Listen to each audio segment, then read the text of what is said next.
Right. చాలా మంది call చేస్తున్నారు మీతో మాట్లాడడానికి కూటమి పాలన మీద. వెంకట సుబ్బయ్య కాల్ చేశారు బాపట్ల నుంచి. వెంకట సుబ్బయ్య గారు, హలో, నమస్కారం అండి. డైరెక్ట్గా క్వశ్చన్ అడిగేయండి. సార్, గత ప్రభుత్వంలో పవన్ కళ్యాణ్ గారు చనిపోయిన రైతు ఆర్థిక సహాయం సార్.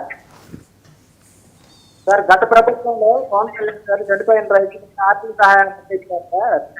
ఇప్పుడు పొగాకు కొనకుండా మోదీ ప్రభుత్వం చాలా మంది రైతులు చనిపోతున్నారు సార్ మా ప్రాంతంలో.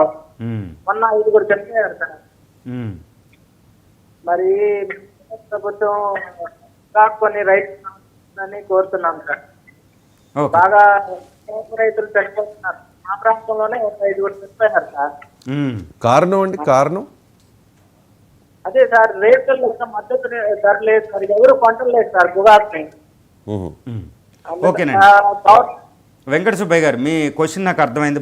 బాపట్ల నుంచి వెంకట సుబ్బయ్య గారు, ఇదేంటంటే గిట్టుబాటు ధర చాలా పంటలకు లేకపోవడం వల్ల రైతుల ఆత్మహత్యలు కొనసాగుతున్నాయి.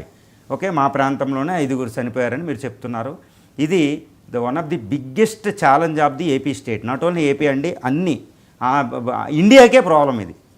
ఈ రైతుల ఆత్మహత్యలు ఆపడానికి కూటమి ప్రభుత్వం చెయ్యాలి. అది ఎవ్వరు ప్రభుత్వంలో ఉన్న రైతుల ఆత్మహత్యలు ఆపాలి. ఎందుకంటే ఆంధ్రప్రదేశ్ అనేది వ్యవసాయక ప్రాధాన్యత ఉన్న రాష్ట్రం. మనం అది డెవలప్ చేద్దాం, అమరావతి డెవలప్ చేద్దాం, ఇది చేసేద్దాం, గ్లోబల్ సిటీగా అయిపోదాం, ఏఐలు వచ్చేద్దాం కాదు. ముందు మనకున్నది ఏంటంటే 62% పాపులేషన్ ఆంధ్రప్రదేశ్లో వ్యవసాయం మీద డిపెండ్ అవుతున్నారు. ఆంధ్రప్రదేశ్ అంటేనే వ్యవసాయక ప్రధాన దేశం. వ్యవసాయ కుటుంబాలు ఎప్పుడు నిజంగా చెప్తున్నా కదా, ఇప్పుడు అధికారంలో ఉన్న ప్రతి వాళ్ళు కూడా వ్యవసాయ కుటుంబాలే. వ్యవసాయం విలువ వాళ్ళకి తెలుసు. అందులో కూటమి ఉన్న పురంధరేశ్వర్ కానీ చంద్రబాబు నాయుడు గారు వీళ్ళందరూ ఏంటంటే వ్యవసాయ ప్రాధాన్యం దేశం. ప్రత్యక్షంగా పరోక్షంగా వాళ్ళు వ్యవసాయం నుంచి వచ్చిన వాళ్ళే. అన్నదాత విలువ వాళ్ళకి తెలుసు. వాళ్ళు తప్పకుండా ఈ రైతుల ఆత్మహత్యలు అనేవి జరగకూడదు. అసలు మీడియాలో కొన్ని మీరు ఇంకా చెప్పడంలా, మీడియాలో కొన్ని కనపడడంలే, మీడియాలో కనపడవు. రైతుల ఆత్మహత్యలు వాళ్ళ గిట్టుబాటు ధర అనేది ఇవ్వడానికి రైతులు వాళ్ళ ధాన్యం, వాళ్ళ పొగాకు ఇవి కొనుక్కోవడానికి ప్రతి చర్య తీసుకోవాల్సిన అవసరం ఉంది. ఎందుకంటే నిన్న చాలామంది క్వశ్చన్లు అడుగుతున్నారు. ఇది చాలా పెద్ద ప్రధానమైన సమస్య అనమాట. కొన్ని ప్రాంతాల వరి ప్రాథమికంగా ఈ స్టాపిల్ క్రాప్స్ వరి వాటికి వచ్చేస్తున్నాయి.